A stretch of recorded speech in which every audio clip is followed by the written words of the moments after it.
Hey, welcome back to The Explainer.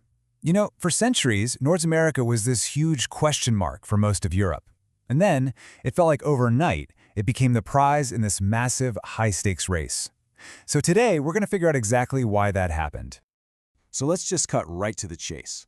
The question we're tackling is pretty simple, but the answer? Well, it literally shaped the world we live in today.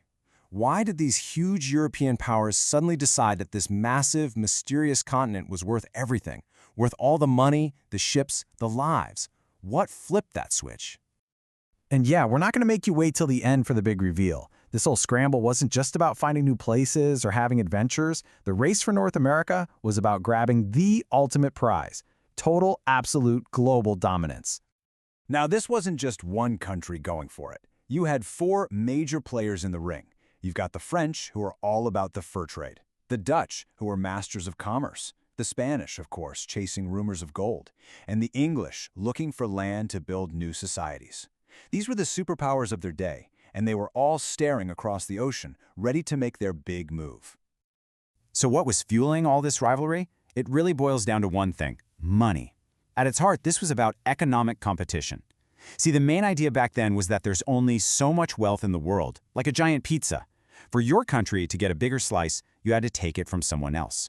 North America was like a whole new, untouched pizza on the table, and everyone wanted the first piece. But getting rich, that was just step one. Wealth was the fuel, but the real vehicle was empire. The ultimate goal here was to build a machine of political and economic dominance. It's a simple loop, right? You control the resources, you get money to build bigger armies, you have bigger armies, you can take more territory and control even more resources. It feeds itself. And North America was seen as the key to kickstarting that entire engine. Okay, so that's the big picture motivation. But how did this actually look on the ground, for a single country? To figure that out, let's zoom in on one of the key players, France, and use them as a case study.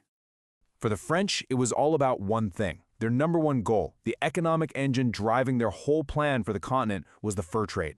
We're talking specifically about beaver pelts. Why? Because they were incredibly valuable back in Europe for making these super fashionable hats. This wasn't just a side hustle, it was the absolute centerpiece of their colonial strategy. And you can see their game plan laid out perfectly right here. Their main goal, the fur trade, meant they had to focus on places like Louisiana, the Ohio Valley, and up into Canada. Places where the animals actually were. But they had a backup plan too. A secondary objective was finding a good spot for a real, permanent colony, which is why you had French explorers scouting all the way down the coast to Georgia. It was a really smart, calculated approach.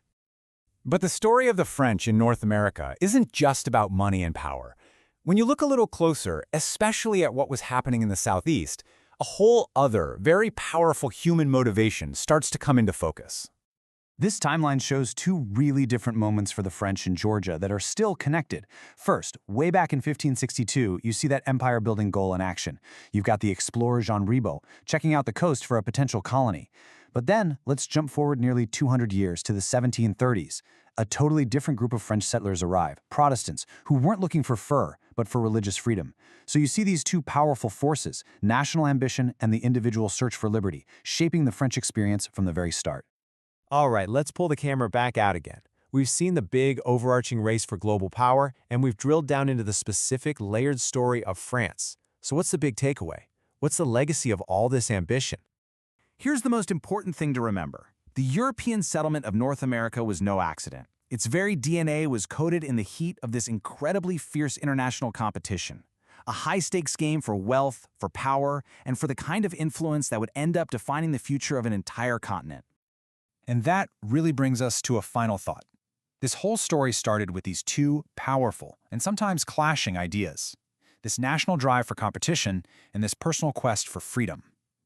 It really makes you stop and think, right? How do those original motives, that tension between power and liberty, still echo in our world today? Thanks for joining us for this explainer.